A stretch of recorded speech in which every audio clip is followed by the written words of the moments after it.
এক বিশাল ইফতার পার্টির আয়োজন করেন দক্ষিণী সিনেমার সুপারস্টার থালাপতি বিজয়। শুধুমাত্র অভিনয় দক্ষতায় বিশেষভাবে জনপ্রিয় ছিল, তবে রাজনীতিতে প্রবেশ করে তার আক্রমণাত্মক মনোভাব তাকে আলোচনার কেন্দ্রে এনেছে।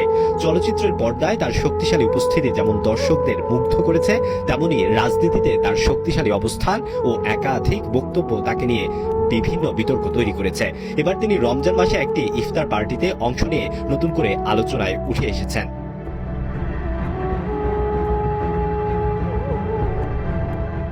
শুক্রবার তার দল তামিলাগা বেট্টি কাজাগাম এর উদ্যোগে আয়োজিত এক অনুষ্ঠানের একটি ভিডিও সামাজিক যোগাযোগ মাধ্যমে ছড়িয়ে পড়ে।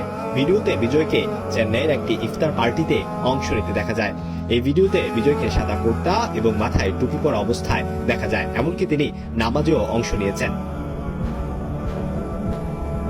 ভিডিওটি সংবাদ সংস্থা ANI তাদের অফিসিয়াল এক্স অ্যাকাউন্টে শেয়ার করেছেন। এতে দেখা যাচ্ছে বিজয় তার দল তামিলাগা বেট্টি কাজাগাম এর সঙ্গে এই ইফতার পার্টির আয়োজন করে এবং এই সময় তাকে রোজাদারদের সঙ্গে বসে প্রার্থনা করতেও দেখা গেছে।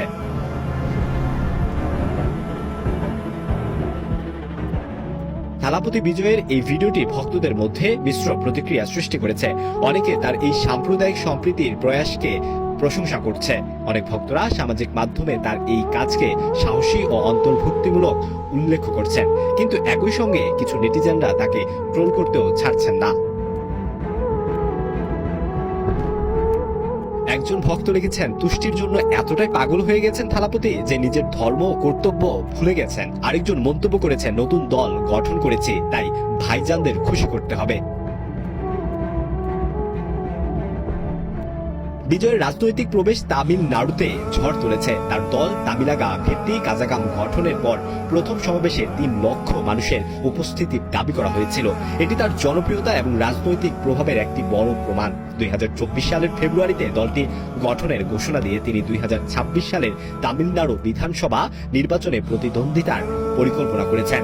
বিজয়ের প্রথম রাজনৈতিক সমাবেশে তিনি দ্রাবিড় জাতীয়তা এবং তামিল জাতীয়তাকে একত্রিত করার কথা বলেছিলেন, যাকে তিনি একটি মাটির 2টি চোখ বলে অভিহিত করেছেন।